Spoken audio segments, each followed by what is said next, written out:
परिचय। शनिवार को बैडमिंटन मैच होना है। रमेश और उसका मित्र कोर्ट तैयार करने में लगे हैं। देखो, रमेश क्या कर रहा है। उसके हाथ में सफेद चौक का पाउडर है और वह बिंदु लगा रहा है। उसके बाद उसने उस बिंदु से शुरू करके कुछ दूरी तक एक सीधी रेखा बनाई है। आइए अब हम उन विभिन्न ज्यामितीय आकृतियों के बारे में जानें जिन्हें उसने मैच के लिए कोर्ट तैयार करते समय इस्तेमाल की हैं।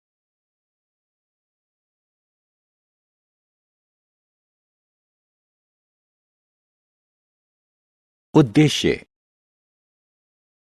इस पाठ के अंत में आप निम्न करने में सक्षम हो जाएंगे: बिंदु को परिभाषित करना, रेखाखंड को परिभाषित करना, रेखा और किरण को परिभाषित करना, समानांतर और प्रतिच्छेदी रेखाओं का वर्णन करना, कोण की पहचान करना।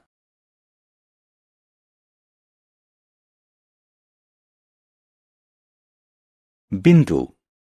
अंग्रेजी के वाक्य के अंत में फुल स्टॉप पूर्ण वाक्य को निर्दिष्ट करता है। फुल स्टॉप एक बिंदु होता है जो कि विमा रहित आकृति है। एक नुकीली पेंसिल की नोक से बनाया गया लगभग ना दिखने वाला चिन्ह डॉट बिंदु की निकटवर्ती अवधारणा है। बिंदु अवस्थिति का निर्धारण करता है या स्थिति के बारे में जानकारी देता है। बिंदु अंग्रेजी के बड़े अक्षरों जैसे ABC से दर्शाया जाता है।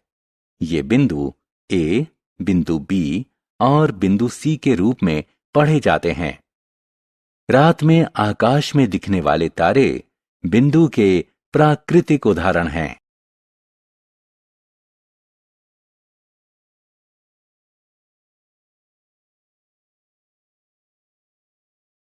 रेखाखंड। हमारे दैनिक जीवन में रेखाखंड के अनेक उदाहरण हैं। मेज की core, black board, pencil box, पैमाना या लंच बॉक्स एक रेखाखंड हैं। एक कागज लें, इसे मोड़ें और उसके बाद इसे फिर सीधा करें। कागज को मोड़ने के कारण बना चिन्ह एक रेखाखंड है। एक पतला धागा लें और इसे सीधा रखें। यह भी एक प्रकार का रेखाखंड है। दो बिंदुओं के मध्य की न्यूनतम दूरी रेखाखंड कहलाती है। इस रेखाखंड के आरंभ और अंत इसके अंत बिंदु कहलाते हैं। रेखाखंड को इसके अंत बिंदुओं के नाम पर नामांकित किया जा सकता है। हम इस रेखाखंड को AB या BA कह सकते हैं।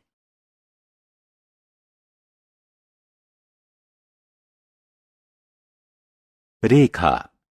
जब किसी रेखाखंड के अंत बिंदुओं को दोनों दिशाओं में असीमित दूरी तक विस्तारित किया जाता है, तब यह रेखा बन जाती है। कागज पर रेखा को निरूपित करने के लिए हम रेखाखंड के दोनों सिरों पर तीर के निशान लगाते हैं। आप इसे निरूपित करने वाले दो बिंदुओं के ऊपर एक लाइन बनाकर भी इसे निरूपित कर सकते हैं। उदाहरण के लिए AB। सामान्य रूप से रेखा एक अक्षर इत्यादि L, M, N से भी दर्शाई जाती है। हम रेखा या रेखाखंड को दो बिंदुओं से निरूपित कर सकते हैं। यह जानना भी रोचक है कि एक रेखा में अनंत बिंदु होते हैं।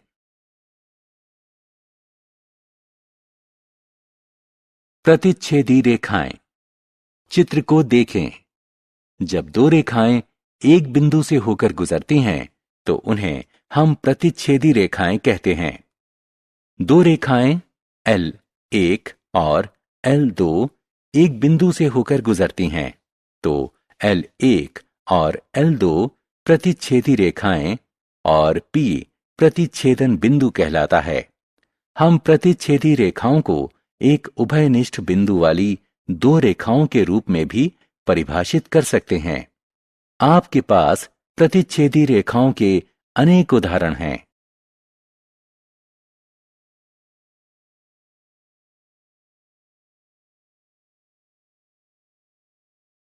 समानांतर रेखाएं एक प्रकार की रेखाओं का समूह जो एक दूसरे को प्रतिच्छेदित नहीं करती हैं।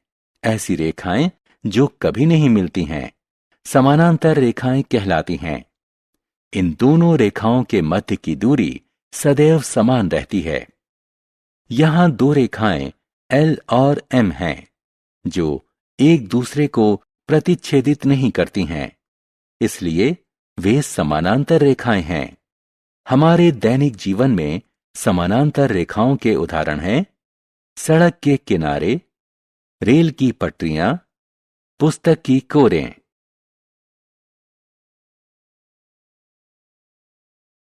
किरण को समझना। हमने रेखाखंडों के बारे में सीखा।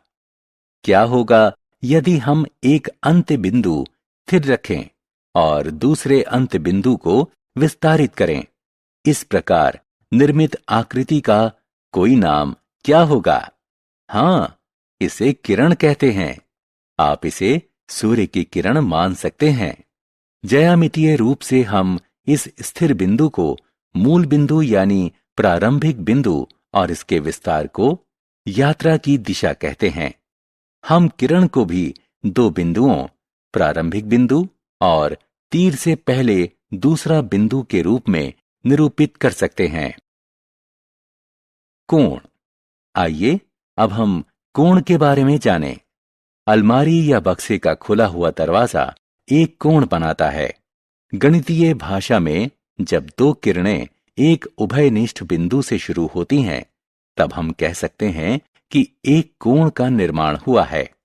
दिए गए कोण में किरण AP और AQ का उभयनिष्ठ बिंदु A है। कोण बनाने वाली दो किरणें उस कोण की भुजाएं कहलाती हैं। कोण बनाने वाली किरणों का उभयनिष्ठ अंत्य बिंदु कोण का शीर्ष कहलाता है। कोण को PAQ नाम दिया जाएगा। ध्यान रहे कि कोण के शीर्ष को दर्शाने वाला अक्षर सदैव बीच में लिखा जाता है।